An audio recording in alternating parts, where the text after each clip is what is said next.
Hey there, welcome to Becoming More Me, the podcast for busy-minded entrepreneurs who are on a quest to enjoy getting present in their own lives and maybe even chasing and nailing some of that elusive work-life balance. How does that sound?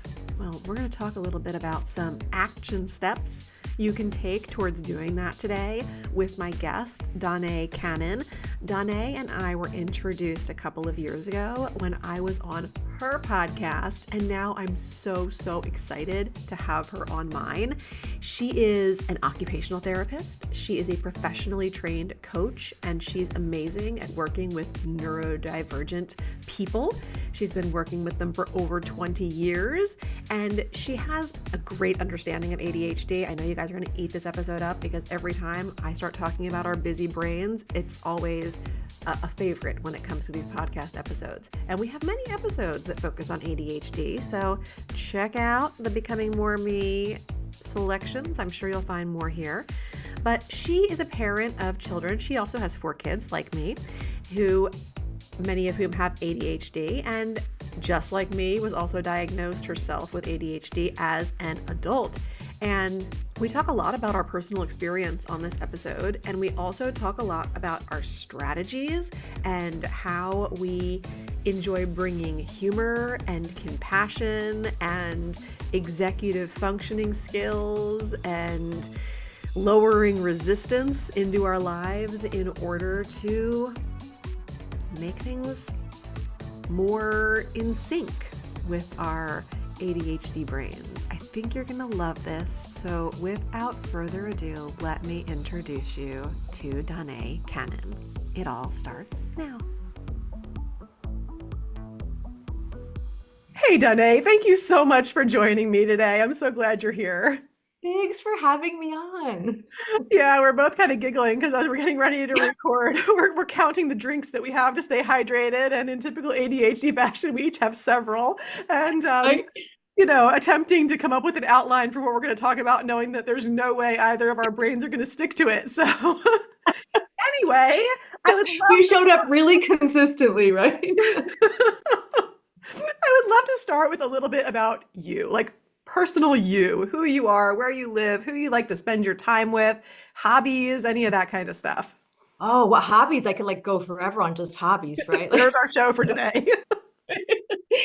So I guess a lot of times people start professionally, right? And maybe that makes some sense. But I'm an occupational therapist and I'm a coach, and I specialize in working particularly with people who are diagnosed late in life with ADHD, because that was my story. Me too. And you're right. So they're my favorite people to work with, honestly, because there's just so much to unpack. And so that's the work that I do. As far as other interests and people of that, there's so many that I love to do. I love tennis and art and everything creative. I love travel and languages. How many languages do you speak? So I speak Spanish and English. Cool. And I am working on Italian, which I thought would be a lot easier because I speak Spanish. And it's not, but No? I'm still right. And in typical, what works for me with learning languages is jumping in the deep end. Surprise. I'm sitting with grammar for 6 months. Maybe it would be reasonable before you try to have conversations. Doesn't work for me. No, that wouldn't work for me either. It'd be way too boring. Right. It's too boring. And so I would rather bumble my way through conversation and look really silly with an understanding friend. And I learn a lot better that way. So that's how I am doing Italian, but I really probably pretty objectively am not ready for that, but I'm doing it anyway. I'll bet you'll learn faster. That would be my chosen path too if I were jumping into learning a new language. Absolutely. I mean, it's always helped me learn faster. That's how I became fluent in Spanish. I did language exchanges for years, and it was that is how. And now I've done it. I have a consistent friend who will always meet with me, who's great. If you show up, I'll go. Right. And so we've done this for years in Spanish. But the Italian one, I'm like, oh, I'm back at the beginning again. And but it does. The intensity for me helps. Do you happen to know your human design type?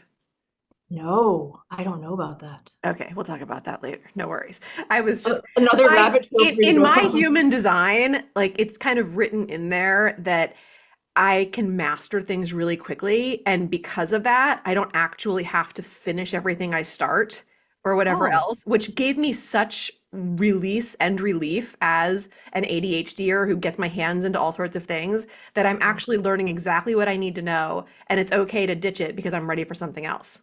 That's interesting. Yeah. So, anyway, I was just curious. So, and we both have four kiddos, right? So you have a We big do. family like me.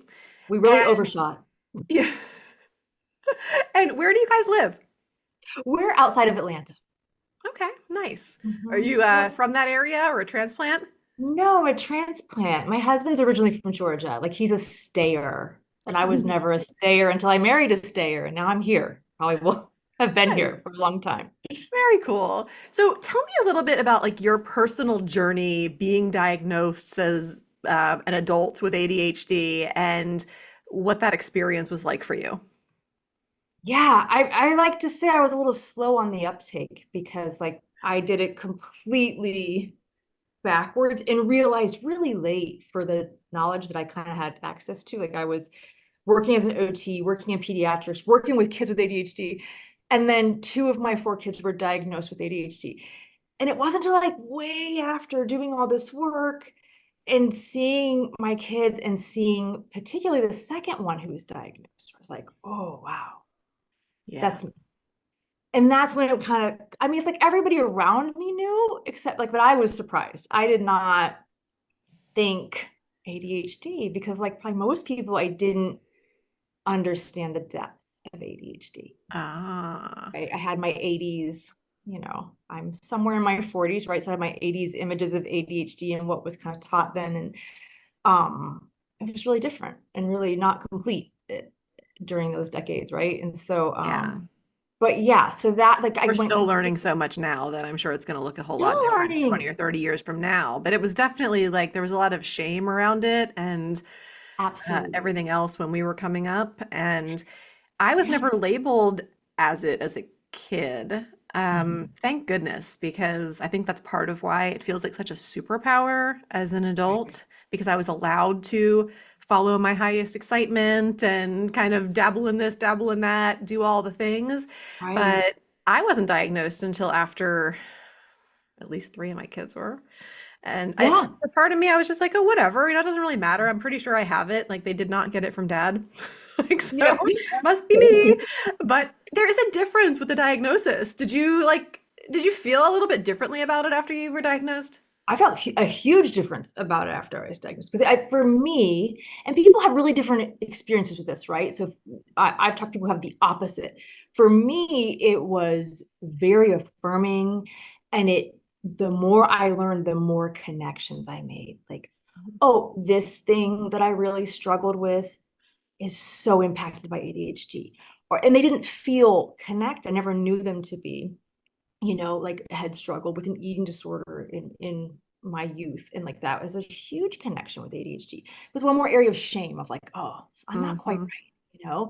And lots of things like that, right? Like lots of things that where I'm spacey or I'm flighty or I can't get going or things I'm low energy, things that Yeah.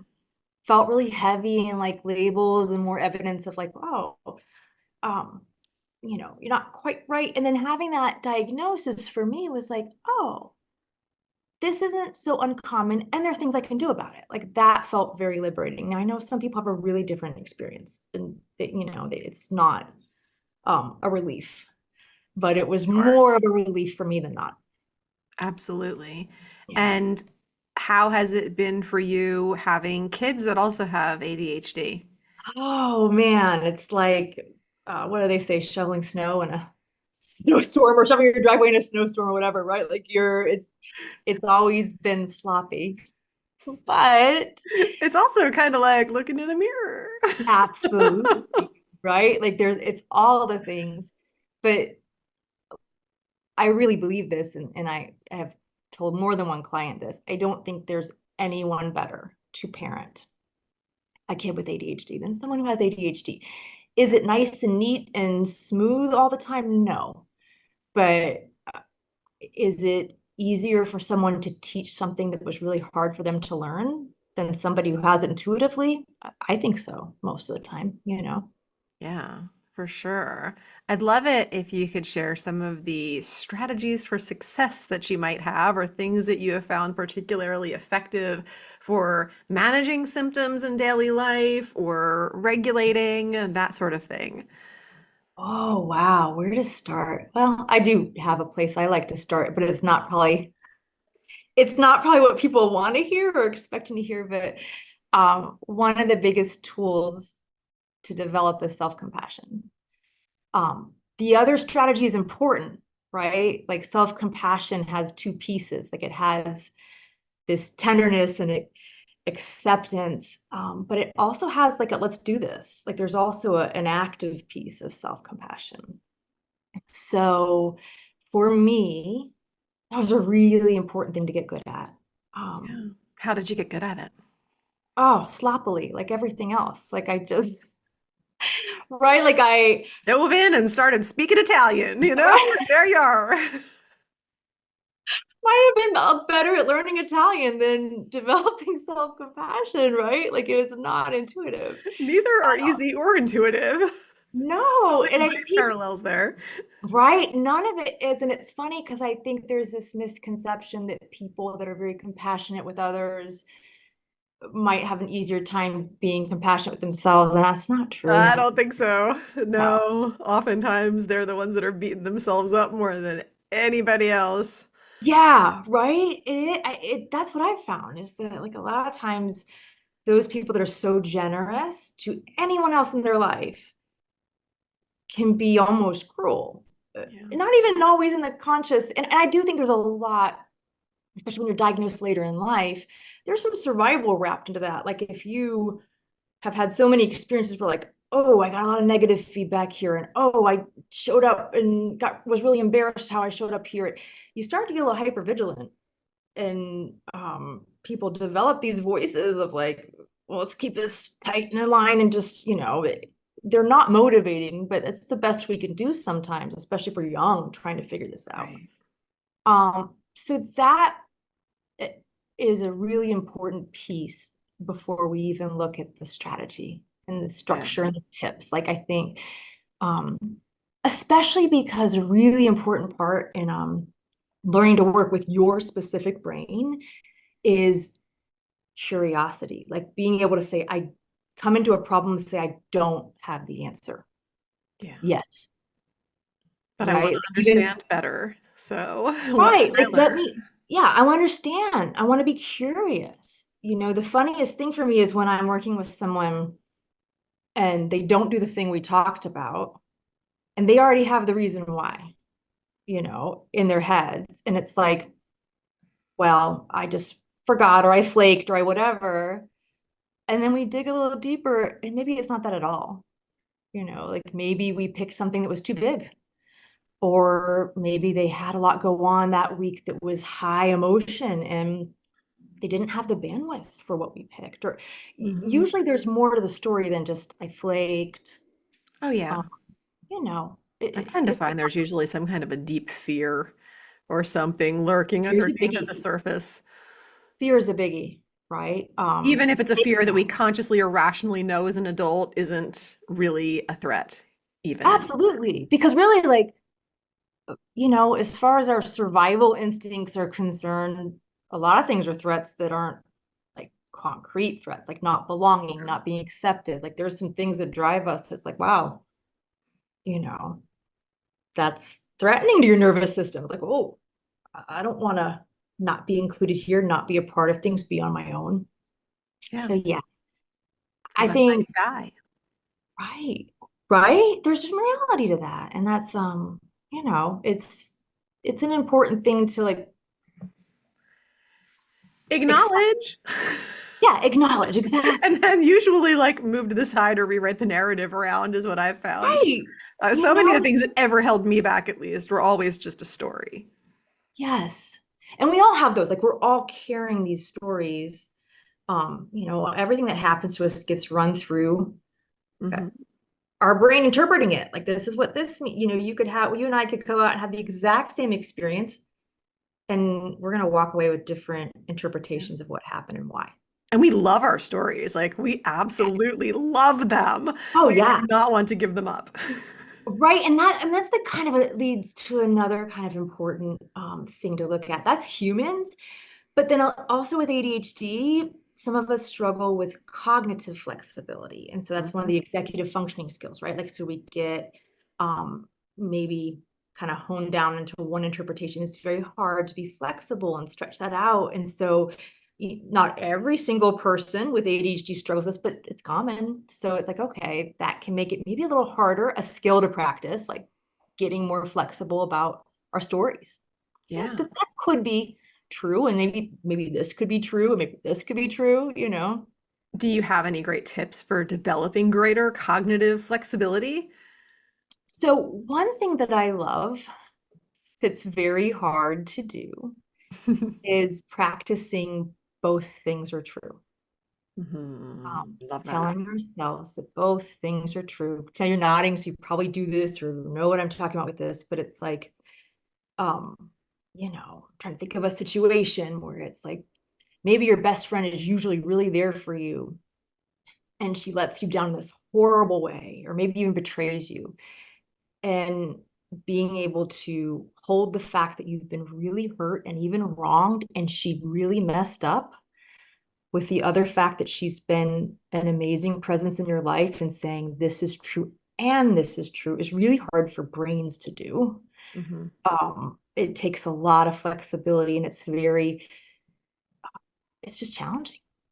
It's challenging. We It is want challenging. all the one or all the other. We want, it's kind of dialectics. Like we want one extreme or the other extreme. We don't want to share space.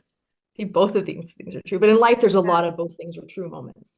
Sure, absolutely. I was just doing some work with this with a client earlier where it was like we were looking at the parts almost like the part that thinks this thing and the part that thinks that thing. And you kind of like, face one way, be that part, and then speak to the thing and face the other way, be the other part. But I think what it really comes down to is like accepting and acknowledging both being true, and then like feeling the frequency, the vibration of those truths as to like which one do you want to give the power to? Right. Right. That could definitely be a piece of this. It's like, okay, Yeah, because we have so sometimes, much choice. yeah, yeah. And what happens, I think a lot of times is that people don't,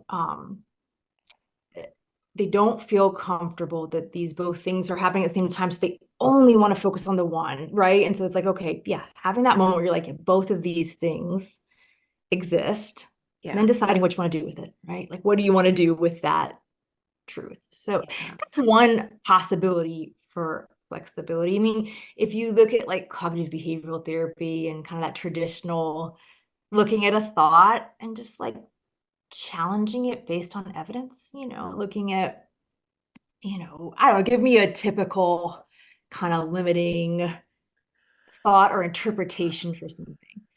And we'll look at that. Like I'm not good enough to have the life that I'm dreaming of. Yeah, that's a great one, right? And I think sometimes it's like you're putting that thought on trial.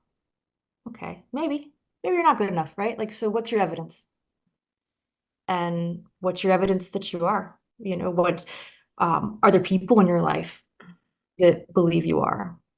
Can you imagine a life where one thing I do a lot with people for a couple of reasons is asking them what it would look like. What would it look like if you were somebody that deserves this? Sometimes it's like, oh, I don't know, just not me now, right? Like people don't always have a very firm idea of what they're actually moving towards, what they want to move towards. They just don't like this. Yeah, I totally agree with that. Sorry if there's background noise. We live really near the Naval Academy where I am, and today's a graduation, and the Blue Angels do their flyovers, and we're like just miles away. So probably for the next hour, there's going to be these big coming overhead It's that not even if I that strong on mute. my end. Well, I muted for a little bit there, but just for anybody listening, if the audio is a little weird on this episode, that's why. Yeah, like Congratulations to the hopefully, graduating class of 2024. So. congrats to them. Yeah, but no, I love that. I love that exercise that you're talking about. And I think it's very true. And we all could use a little bit more cognitive flexibility and elasticity and all of that good stuff.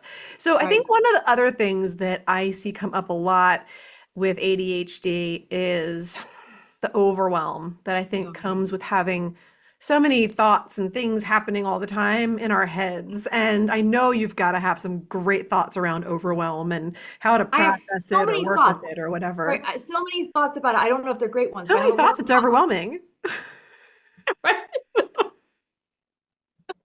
Yeah, right. So, uh, but you're right, though. I think overwhelm is one of the ones that almost anybody identifies with ADHD. I mean, it's just, it, these are one of my thoughts about this is that we have these connection brains, right? Like this is, um, our brain type is usually seeing all the things and all the possibilities all at once. Yeah. And there's times where that's great. Like there, if you're looking at problem solving, you don't solve problems by just looking at the one way it was always done. Seeing all the things at once is a piece of like innovation and creativity. Even emergencies, right? Like if there's an emergency and you only see one possibility and you're not noticing all the other things going around, like that's not the best brain for that. No. And so, right? And so there are places where that really shines and is a really great fit, but it's a very vulnerable pattern for overwhelm because you see all the things all at once, and that's a lot. It's a lot to sort through. It's a lot to process. Another executive functioning skill is prioritization. Mhm. Sequence is another one. So those skills that are often challenging for us are another piece of this overwhelm where it's like you see all these things and your brain isn't necessarily quickly saying, yeah, but that one doesn't matter. Yeah, but this one I can do in a month. It's just all at once. So um, one of the things with overwhelm, it's more of a mantra, and there's lots of practical ways to do this, right? But if you're going to take one thing away from what I'm saying, the mantra is find ways to see less. Like your brain sees it all and sees it all at once, right? Find ways to do the opposite, I'm to having see. the weirdest moment right now because quite literally, like at 5, 7, I don't know how many years ago it was. After having a retina detachment, I had some infections in my eye, which led to a macular pucker where I literally don't see anything out of the center of my right eye. So Mhm. it's kind of like a hole in the middle, but it's also kind of like as if it's the whole picture, it's kind of like it overlaps. And so the center part goes away. So it makes up for it perfectly with this eye. But I was just at like a very spiritual business retreat a couple of weekends ago. And also I've been working on this like with so much like third eye consciousness over the last year, trying to figure out what's going on here. But that's always the question that comes up is like, what is it that you don't want to see? What is it that you're avoiding Mm. seeing? And sometimes I wonder, like, maybe it's just easier to see less. It is easier to see less. Like right? Like it is, I think. That's a very You know? interesting. Or I like to joke that I don't have to do the night driving and my husband has to. But you know, but it's Well, like, I mean, I think that's a really, really good example, a really practical example, because it is easier to see less. Like it's yeah. easier for our brains to sort through that information. It's easier for us to like interact with that information, right? It just is. And so Mhm. um we're not, you have the brain you have, right? And so you can work with that. It's just realizing that that's something to learn how to do, that like that somebody else is going to look at you and say, well, just don't be overwhelmed. Just pick the most important thing, and understanding that advice isn't for you, right? It's for you in a way, but you need all the other pieces that support that. Right. It's not a just do it thing because it's quite Absolutely. complicated. Yeah. Right. Another really interesting thing that had happened to me when I went away was that I use a Remarkable tablet. Are you familiar with what those are? It's like an electronic like tablet. Love this. Unite, unite. You love Oh, it. she's holding hers up, and I literally told this story to another friend who I didn't know had one the other day, and she's like, "I love my Remarkable." Like Love this thing. I do. it's our thing. So I created for a part of my book, I created these like sheets that I use for my planning with my Remarkable that go Yeah. in there, and they were like part of what was shared. And they're what I use to plan all the time, and they take a lot of the weight off of my shoulders. And it was also how I had planned on taking notes at the retreat. I'm not a huge note taker. I'm more of like a voice note and then figure it out later taker. Yeah. But I had it, and I arrived in Canada, and my Remarkable just broke. Oh no.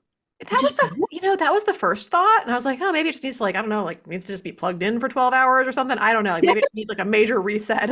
Like I do sometimes. Okay, I'll plug you in, right. I'll leave you alone. It did not come back to life. I will say they have really good customer service, and because I had their cloud service or whatever, they're replacing it, even though I've had it for a couple of years, and I should Oh, have the that's new one cool. by the end of the day today. But I have not had it for the last couple of weeks, and I've just kind of like had my pen and paper, and I have survived beautifully without a perfectly orchestrated to-do list. And that has like been such a confidence builder for me to realize Wow. that I can exist, I can do life. I may have forgotten about an appointment or two, but also it was okay. It was And okay. everything still went on okay. And I haven't really forgotten anything major or whatever else. I'm like, hey, it really is all in here. And I'll be glad to have Okay, that tool back, but I've that's survived. cool. That's cool. I don't know that I would have that same outcome. I think it's not like for me, it's not always all up here. Like it's for me, like recording it, getting it out is actually a part of for me, like a download that Yep, helps me. me too. Same. Okay. Me too. Yeah. I think it didn't hurt that I was at a very like energy related spiritual retreat. And Like we coming got out of you. that, I literally have not felt anxiety for the last week and a half, which is Oh, so that's foreign to me. amazing. I don't even know what happened. I'm still processing and downloading that one, but it just didn't worry me anymore that I didn't have a to-do list. I was just Like like, I'm okay, solid. right where I need to be. So I think there was some timing that helped also with the remarkable breaking. You had all your support right there, right? Like Yes. this is The all the universal guidance, intergalactic, all the things were just like coming together. So it, who knows? But yeah. So that's yeah, I funny. do think that the less that we can see, and I think that's also like for ADHD, like putting the blinders on, finding those ways to do that. Like I don't know about you, but like my phone 99% of the time is in do not disturb.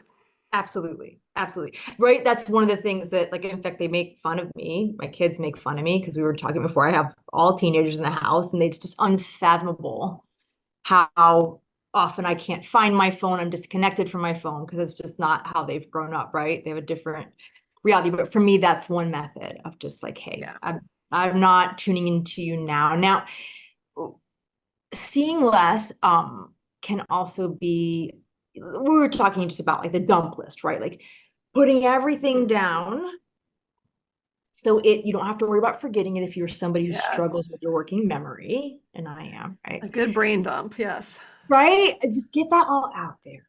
And that's a nice technique for overwhelm. But what's next really matters, right? Like, so you get all that out there and you don't march around with that list every day because that's a list of overwhelm, right? Mm-hmm. That list might be weeks of work. So a lot of times people use a list or a lot of lists, but they have way too much on that list. So they're not seeing less, they're seeing way too much. We don't always judge time well, so they may not even really recognize that that's not a realistic list. Yeah. All right. That's So the way like I an used to make example, lists too. Did you used to make lists like that also? oh my gosh, Oh yeah. yes. Yeah. Like huge Like lists, it's like like do what taxes. superhuman freak was actually going to get all that stuff done in a 24-hour period? It's so true. And then feeling like a little disappointed every Oh day yeah, you with get to beat yourself. yourself up every single day because you Every didn't day. do it. Yes. And lather, rinse, repeat. And eventually that got really freaking old for me. And I decided to like redo Yes. it. But then But like that's what trying to recondition yourself to actually allow for white space or extra time oh my or gosh. not overburdening yourself is like a whole thing. It's such a big thing. And I think there's a several factors, right? Like there's our judging time, but also our judging ourselves, like, oh, I'm not being productive. I'm not, all of these things, these stories that we're talking about, you carry these stories and it's very hard to do that about like, Hmm. okay, I call it buffering, that white space. And we Yeah. do that a lot of times strategically just to give us more room to transition between things and for there to be traffic or my kid can't find a shoe. Well, now they're on their own, right? When they were little, trying to get out the door. The older ones still can't find their shoes around here sometimes. Right? And Yeah, they can't I find still get stuck helping. you're kind. I'm like, you're on your own. But like those kind of things that are just life, and that, often when we don't judge time so easily, we don't Hmm. build that in. It's like, oh, I'm 30 minutes away from this place, so I'm leaving 30 minutes for, and we don't think of like getting to your car, adjusting your air, finding, Yes. right, like all these little pieces so you buffer, to make life less overwhelming too. Yes. Um, so with the whole dump list thing, the skill is figuring out what to pull off of that list to like focus on in the week, in the day. Yep. And that's, once again, we put too much. So I'm not going to pull off do my taxes from my things to do list. I'm going to say do a step for my taxes. So maybe Yes. we get expenses from April, right?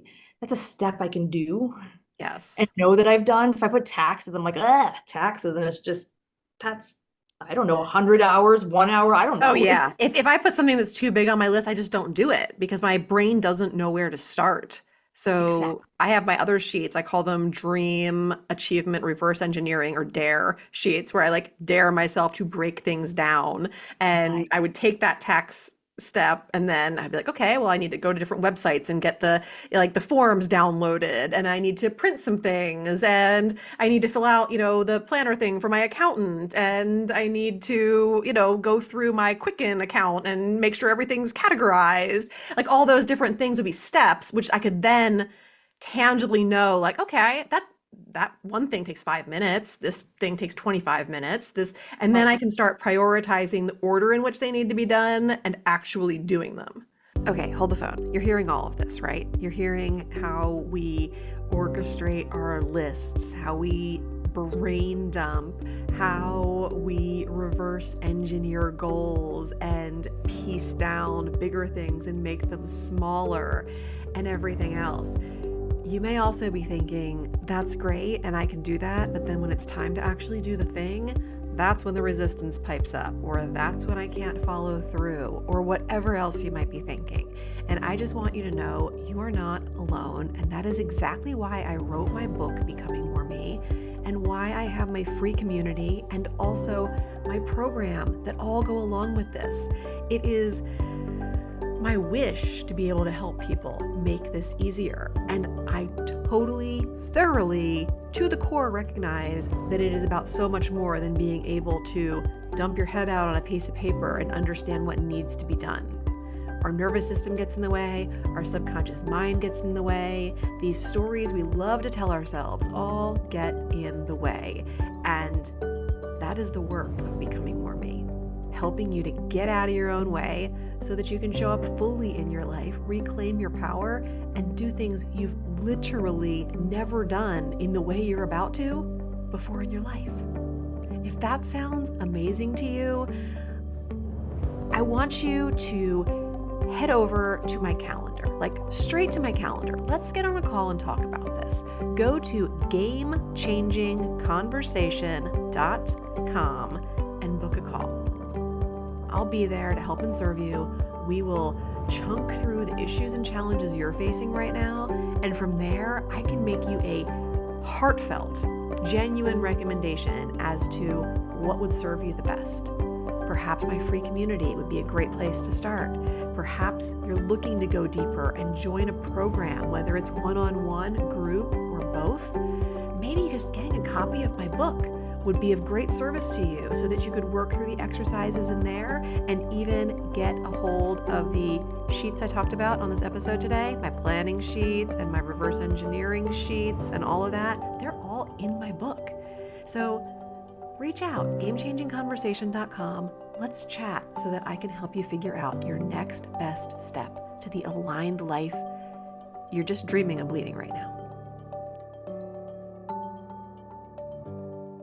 Okay, this is perfect. It's a perfect example.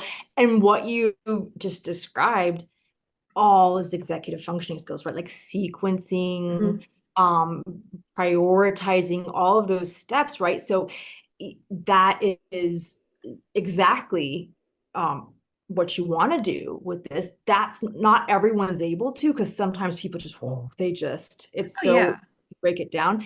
And so if maybe that method, and that's usually the method I use too, like, let me break this down and come up with my steps. If that's really hard or shutting you down, you can also limit by time. Like, I will do this for 5 minutes. I'll do 5 minutes of tasks a day, 10 minutes of tasks a day, whatever, but don't put a big nebulous huge job. Find a way to put a piece of that job, whether it's like, I've broken this, or maybe the job will be, I'm going to break down the tasks that, Yep. not even do any of them, just break down the tasks that are included in this big project. Yeah. Um, so Planning yeah, planning takes more time than I think our ADHD brains like to believe it does or like to give value to. But as soon as I got to a point, and it was probably like 4 to 6 years ago, I don't remember exactly, when I would actually give myself time for planning. right. And sometimes that's a good half day or even a day every week or so. Right, depending on your schedule and your life and how many things change. Mm. Um, I agree. Like, for me, that was a big thing that, like, when I finally accepted, like, yeah, I actually have to sit down and do this, it was a huge relief for me in the week. Is Yeah. it boring and hard to, like, Uh-huh. establish a habit? Yeah, It's right? not my Like, favorite. yeah. I usually put on like a good playlist or something. The other thing for me that's really important, I don't know if this happens to you, I have to, sometimes I'll just take my phone so that I have my calendar or just take my computer. I don't like to have too much because then I start trying to do the tasks instead of Yep. plan the tasks. You're like, I So could I just get have this done. to, yeah, I have to really be conscious of like this time is specifically for this. And even if it does only take a minute and a half to, check something or do something, it's going on a list. Right. Okay, so this is a good point too. Like, when we look at executive functioning skills, being able to kind of inhibit and not do that is another skill, right? Like, one that you've strengthened is like, I'm okay, better at this than I thought I was. Oh, you're yay. better at this, right? That's hard to do. There's a feeling of like, ooh, like, not scratching an itch. Like, I could do this right now, but like, no, this is my planning time that I'm respecting because it's taking care of me in the week, and I really am doing planning now. I It's like, still do give into those like 3 minute and under things that I'm like, I don't feel like writing that down. It takes me as much time to write it down as it takes me to do it. well, and like, okay, that's a good point. That once the habit is established, you have a little more flexibility Yeah, for like, okay, I'm not gonna the danger before the habit's established, like the habit of planning, is you're gonna overwhelm yourself and just right. like shut down or whatever. So like, then once you have that, you're like, this is my time, it matters. You play around with it and maybe knock it out. Yeah. But you were saying, so you get that time and you plan and Hmm. come up with your week. Is that what you do? Or because Yeah, that's what every week I take a little bit of time. Like usually on Wednesdays, I'll plan the following week. Mhm. And at this point in my life, I try to have my calendars so that other than appointments for potential new clients, I don't make appointments that are like within like a week. So I Yeah. know what my schedule is a week in advance and it doesn't change on me. I'm very kind of rigid about my schedule. I like to know what it looks like and not have it changing on me like, oh, tomorrow's now full and I thought I had it free, that kind of thing. That's like Right. really big for me. And it's something I have control over. Yay for entrepreneurship. So Yay. I have a lot more. I mean, where I used to allow appointments to be booked on all different days, I don't book any appointments on Mondays. I don't book any appointments on Fridays. And Right. I work the middle of my week and I have those days on either end to buffer, to attend to my own appointments, my own needs, my own thinking, my own planning, that kind of stuff. Yeah. So Yeah. Well, that and makes a that's huge like, difference. eh, right. That's another piece too of overwhelm, is sometimes like creating boundaries and buffers for like knowing yourself Yep. and creating boundaries and buffers that like are thinking of you ahead of time. Like, for me, I'll plan out my whole week because I need to know the energy. Like, some days I might, if Monday I have back-to-back clients in a very intense day, Yep. I'm not going to make a Tuesday look like that. So for me, I've got to give myself different kinds of days so I can Yes. recover, right? I try not to have, now at this point in my career, in my business, I try not to put a lot of back to back. I like to, build things in a different way. But Yes. sometimes it's just life. But I like to see the whole bird's eye view, to be able to say, okay, I'm going to get overwhelmed if Monday is like Tuesday is like Wednesday. I need some space. Yeah. So yeah, sometimes planning And and that time to overwhelm with plan lets us relax. And when I know what tomorrow has in store, I know how important it is to get to bed at a reasonable hour tonight, or any of those other things that you then have to like reverse engineer and walk back from how you want the outcome to be on the day that you're actually executing those tasks exactly. or Like if okay, appointments. I've got to drive to a conference in downtown Atlanta at, and be there at 9. I could run into a whole hour of traffic. So it's nice to know that before I wake up that morning and be like, oh, Right. right. And be able to plan, like, let me have things done ahead of time. Let me like kind of support myself to get out the door easily. And it feels totally different from the energy I used to bring to the table when, I don't know, probably about a decade ago, when I would kind of wake up and be like, oh, what does today require from me? Try to figure it all out at the beginning while feeding kids and trying to get people dressed and out the door or settled into something so that I could do things, and feeling totally frustrated, That's which, the thing, feeling so frazzled. And yeah. that was me too. Just always feeling reactive in my day, of like just frazzled and reactive and like just chewed up by the end of it. Like, whoa, what even happened? Day after day after day. It's the truth. It's the truth. Is overwhelm the biggest thing that you tend to see with people with ADHD, or is there some other trait that you seem to come across more when you're working with There's people? so many, what I would say, like common offenders, right? Overwhelm, um, the this lack of self-compassion and the harshness with self. Executive functioning skills is kind of like weaving that in our conversation, because that group of skills can be really tough. And we have to just make decisions about, like, is this something I adapt my environment for? Do I, Yeah. or adapt my expectation? Or do I want to work on strengthening skills can strengthen?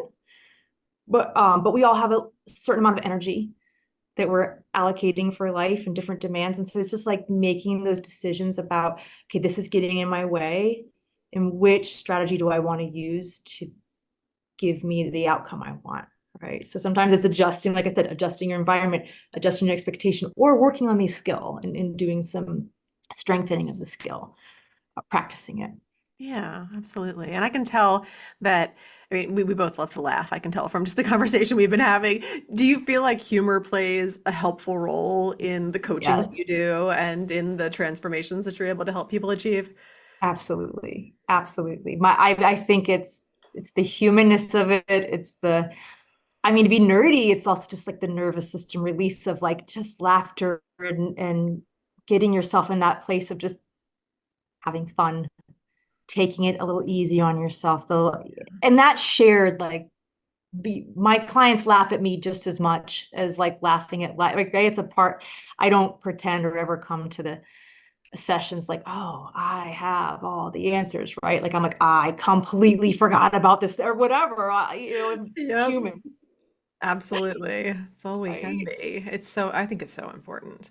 I don't know. And I, Like one of the things that I'm still being teased about, and I don't even know if it's on one of my podcasts, maybe it was or not, but I had a tennis coach, a new coach, and the man's name was Denzel, and let's say Smith. Okay. I wrote the man, you know, why am I laughing already? you're right, because you know it. Guess who I wrote the check to? Denzel Washington. Of course. I was talking like on, and so I wrote this man I don't know a check that of course he couldn't cash because he was not a famous actor, and like didn't know me, had to call me like so I could go meet up with him and write him a check. I mean, like that kind of stuff. It's right, like it's Could just happen to anybody, I think, Donae. right, That is funny though. right, like that kind of stuff. Like laughing, like yeah, this is just even with all the strategies or all the experience you may have, it's not going to be perfect. There's going to be it'll be sloppy, and that's okay. And so yeah, the humor is always a part, I think, for I the think work. there's perfection in the imperfection and the sloppiness. You know, Absolutely. there's something that's probably perfectly aligned and right on time about you writing that check the way you did, and everything else that transpired from there that you may not even realize yet, but when you connect the dots backwards someday, it's all going to make sense. Maybe okay, I like that. Yeah, right. Like maybe there was a higher reason for me to write that check that yeah. Maybe he just needed a good laugh that day. I don't know. Maybe he did. No, But yeah. So yeah, I think the humor, the compassion, those things are, I mean, I think it's just uh, learning to work with the brain you have, right? Like it's this process and it's not about being a different person, right? It's right. about kind of like ADHD is not our identity. no, And no. I think that sometimes we take ourselves a little too seriously and Yeah. act like it's all way heavier than it's ever intended to be. Yeah, I think it can be really painful that way that people's like, oh, I it's that judgment of self and like, oh, I'm not okay, right? And this feeling I'm not okay. And I think, okay, you're okay. You're okay. And there's probably things that you want to do differently to have more of what you want in life. And that's okay too. Like most of us are working on something at any point. Yeah, absolutely. So you're obviously very talented at helping people to gain clarity on their situation. What are the ways that you work with people? So I am very excited to be launching soon. This summer is supposed to be soon, right? A group membership. I've Oh, in the nice. past done more of a cohort model where we do a group together and go through like an 8 week, but now it's going to be like a rolling membership. Yes, I just did that I, with mine this year did too. you really? Ooh, I'm Set gonna have to talk yourself to you free. Yes, we will talk. because right, because like once again with the overwhelm, it's breaking down all the logistics. I can do the coaching, Oh, I can start do the date, end date, all of it. all the build up, it's so nice if they can just join you anytime they want. That's that thing, right? Like, and so that's going to be happening. That's going to be having coaching calls and an element of course. Like there'll be a course or a talk or workshop that's released each month that, kind of a drip where people can get something new each month and also be part of a live coaching. So Awesome. that's happening. Yeah, I'm excited about that. It's Embrace Your Brain. It's the same name for my old group, but it's now a Nice. membership. So I'm excited. And then I also have a handful of people I work with one-on-one as well. So Awesome. Very cool. And where can we find that information or where are the best places to connect with you and learn more? So my website's probably the best place. It's www.theadhdclaritycoach.com. So that's the best place. You can contact me there. Social media also, I mean, I'm at the same name, the ADHD Clarity Coach in different platforms, but I'm probably best about my website. I sometimes am not the star at responding to social media always. I hear you. And that's okay. Yeah. That is perfectly all right. I think most of us would prefer to not be on there if we didn't have to be. Sad Yeah. truth. Yeah, I think so. Like I would love to be on there if I could just look at dogs and dog videos all day, right? But I think sometimes it's just a little bit of other spaces suck my time and not what I want to do Yeah, I always. mean, especially with the ADHD brains. So Yeah. I go on there sometimes with the total intention, like, oh, I'm going on there to answer so and so's message, or I'm going on there to post a specific thing, or I'm going on there to whatever. And then 10 minutes later, I'm like, what did I come on here I for? just was saying this morning. I'm like, wow, where am I? What happened? I'm like, and I'm thankful that I have a team that handles most of that stuff for me so that it doesn't get overlooked. But, ooh, man, the Yeah, times suck. Like, the even when I time go suck. in there with intentionality, it's like you open it up and you're right in the feed. Like, you Absolutely. can't put the blinders on opening that up. And it makes it so difficult when it's part of our work. Even with all these different apps and things that you can do now that like shut down certain apps so that you can only access some. It's like, I need the distracting apps in order to do my job. It's really true because I try to use those too, and it's like I have the exact same thing. I'm going on to answer a message, and then I'm like, I find myself, I don't know, just Oh, I way will down. say, I have figured out workarounds with like my CRM and stuff because I can do all my messaging directly from in there without ever opening up the Instagram feed. But I have not conditioned myself very well to go there first. But It's that that's whole the next step. automatic, right? You know it's there. Making it automatic is like rerouting that I've habit. got some new neural pathways to develop around going there to do my messaging instead of opening up Pandora's box and finding the next hilarious reel that I need to send to my Right, eighth but you, grader or my husband or something. I know, I'm setting them something like, oh, mom. I But don't know like, why it's funny to me, but not them. I've found that really consistent and reverse, right? It's like, mom, look at this thing. And I'm like, can I generate a laugh? I'm trying, but it's really hard. Like, no, that must Oh be my funny. goodness. Well, this has been so much fun. Thank you It for has been so much chatting fun. with me and drinking our many drinks together and staying hydrated on this, it's a nice warm day. It must be hot in Atlanta area today. Oh, yeah, it's Yeah. already hot. It's warming up here in Maryland too. But thank you so much for shedding Thank light you. on this topic. The ADHD topic in general is always like the most favored topic on any of my shows. So I know this is going to be an appreciated episode. I appreciate you. Thank you so much for being here, Donae.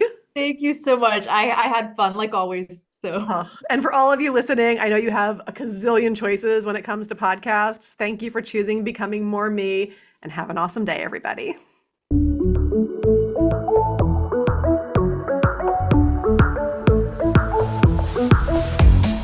Thanks for spending some of your precious time with me today. If you loved this episode, please leave a review or simply share it with someone else who would get great benefit from it too. If you share on social media, please tag me so I can personally connect and thank you. Until next time, keep taking bold and brave steps towards becoming more of who you want to be in this world. You are capable, you are worthy, and you are enough. And if your inner critic is still trying to argue with those facts, hit me up. We've got work to do.